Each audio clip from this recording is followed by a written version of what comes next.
నేను doctor జేపీవి Subbaiah, spine surgeon, Hyderabad.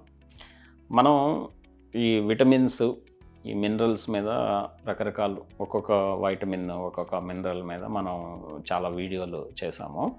So అందులో భాగంగా ఈరోజు మనం ఈ సెలీనియం గురించి మాట్లాడుకుందాం. ఇది ట్రేస్ ఎలిమెంట్ కింద చూస్తాము, మన ఆరోగ్యానికి తప్పనిసరిగా అవసరం. ఇప్పుడు ఈ సెలీనియం రోల్ ఏంటి మన శరీరంలో అంటే, యూజువల్గా ఎలా ఉంటాయి అంటే అండి, ఈ ట్రేస్ ఎలిమెంట్స్, ఇప్పుడు మనం జింక్ తీసుకోండి, మనం ఇప్పుడు చెప్పబోతున్న సెలీనియం తీసుకోండి, లేకపోతే మాలిబ్డినమ్, ఇట్లాంటి ఈ ట్రేస్ ఎలిమెంట్స్ అన్నిటికి ఇవి కొన్ని ఎంజైమ్స్, మన శరీరంలో రకరకాల రియాక్షన్స్ జరుగుతూ ఉంటాయి కదండి. ఈ రియాక్షన్స్ అన్నీ ఈ ఎంజైమ్సే చేస్తాయి అన్నమాట. ఈ రియాక్షన్స్ అంటే సూపర్వైజ్ చేస్తాయి అనుకోండి ఈ ఎంజైమ్స్. సో ఈ చాలా వరకు ఈ ఎంజైమ్స్ మన ఈ ట్రేస్ ఎలిమెంట్స్ మీద ఆధారపడి ఉంటాయి అన్నమాట. సో అదేవిధంగా ఇప్పుడు ఈ కొన్ని ఎంజైమ్స్ కూడా ఈ సెలీనియం మెటల్ ఈ ట్రేస్ ఎలిమెంట్ కంట్రోల్ చేస్తుంది. వీటిల్నే యాక్చువల్గా సెలినోప్రోటీన్స్ అంటాం. అంటే సెలీనియంతో అటాచ్ అయిన ప్రోటీన్స్ని మనం సెలినోప్రోటీన్స్ అంటాం అన్నమాట. సో ఈ సెలినోప్రోటీన్స్లో చాలా ప్రోటీన్స్ ఉన్నాయి, కానీ మోస్ట్ ఇంపార్టెంట్ ఎంజైమ్ అనేది ఏంటంటే గ్లూటాథయోన్ పెరాక్సిడేజ్ అంటాం. ఈ గ్లూటాథయోన్ పెరాక్సిడేజ్ అనేది ఏం చేస్తుందంటే, మన శరీరంలో ఉండే ఆక్సిడేటివ్ స్ట్రెస్, అంటే మన ప్రతి రియాక్షన్లోనూ, మన శరీరంలో జరిగే ప్రతి రియాక్షన్లోనూ మనకి ఈ ఫ్రీ ఆక్సిజన్ రాడికల్స్ రిలీజ్ అవుతాయి. ఈ ఫ్రీ ఆక్సిజన్ రాడికల్స్ మన కణాలని డ్యామేజ్ చేయడానికి అవకాశాలు ఉంటాయి అన్నమాట. దీన్నే మనం ఆక్సిడేటివ్ స్ట్రెస్ అంటాము. మన బాడీలోనే ఈ ఆక్సిడేటివ్ స్ట్రెస్ని తగ్గించడానికి కొన్ని ఎంజైమ్స్ ఉంటాయి. అందులో ఇంపార్టెంట్ ఎంజైము ఈ గ్లూటాథయోన్ పెరాక్సిడేజ్ అని అన్నమాట. సో ఈ గ్లూటాథయోన్ పెరాక్సిడేజ్ ఈ సెలీనియం తోటి కంట్రోల్ అవుతుంది. అంటే ఏంటి, సెలీనియం ఇండైరెక్ట్గా మన శరీరంలో ఉండే ఈ ఆక్సిడేటివ్ స్ట్రెస్ని తగ్గిస్తుంది అన్నమాట. సో ఈ ఆక్సిడేటివ్ స్ట్రెస్ తగ్గించడం వలన కణాలు డ్యామేజ్ అవ్వడం తగ్గుతుంది. దానివల్ల మనకి ఈ ఆరోగ్యంగా ఉండటానికి అవకాశాలు ఉంటాయి. సరే, మనకి ఈ సెలీనియం తగ్గడం వల్ల ఏం జరుగుతుంది, అసలు సెలీనియం ఎందుకు తగ్గాలి, ఎందులో ఎక్కువగా ఉంటుంది, ఏ ఆహార పదార్థాల్లో ఎక్కువగా ఉంటుంది అనేది చూస్తే, ఈ సెలీనియం మెగ్నీషియం లాగానే మన ఈ ప్లాంట్ సోర్సెస్లో, అంటే ఈ ప్లాంట్ ఆకుకూరల్లో కానీ కూరగాయల్లో కానీ ఎక్కువగా ఉంటుందన్నమాట.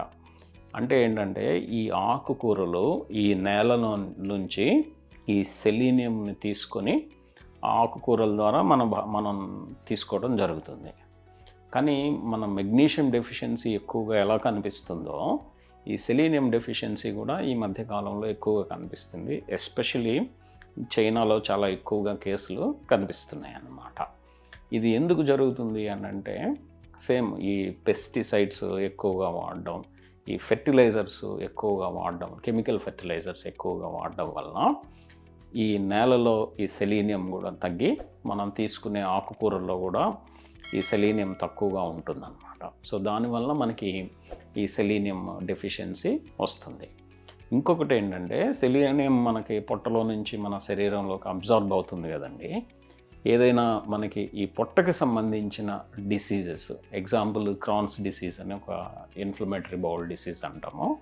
అందులో ఒక కాంపోనెంట్ క్రాన్స్ డిసీజ్.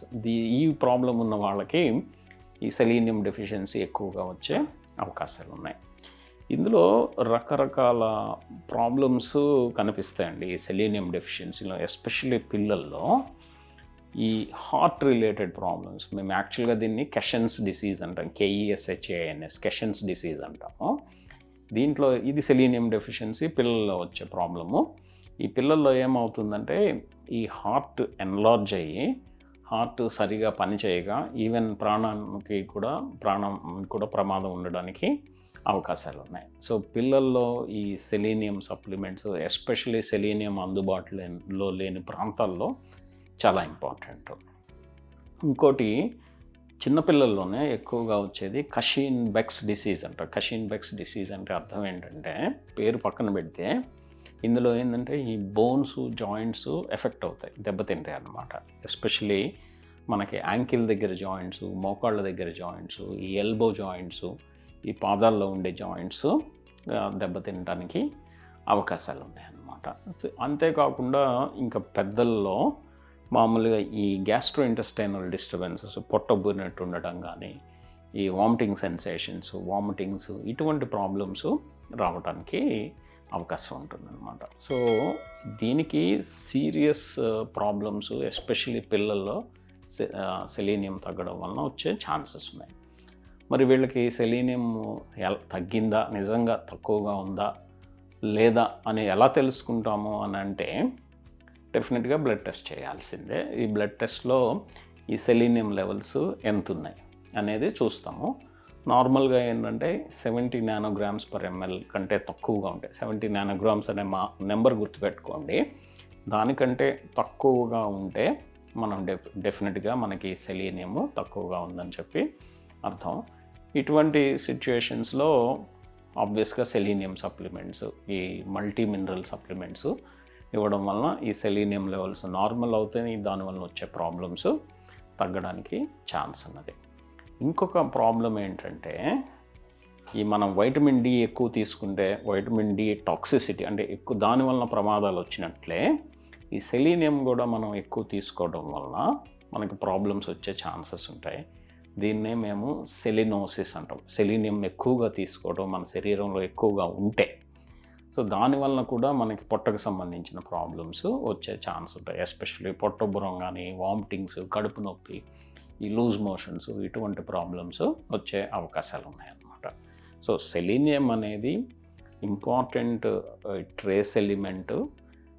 మెయిన్గా మన ఈ ఆక్సిడేటివ్ స్ట్రెస్ని తగ్గించడానికి అది పనిచేస్తుంది. మెయిన్గా అది తగ్గడం వలన, సెలీనియం తగ్గడం వలన పిల్లల్లో ఈ dangerous problems, heart related problems రావడానికి అవకాశాలు ఉన్నాయి. సెలీనియం తక్కువగా ఉన్నదా అని తెలుసుకోవాలంటే మనం బ్లడ్ టెస్ట్ చేస్తే అందులో తెలుస్తుంది.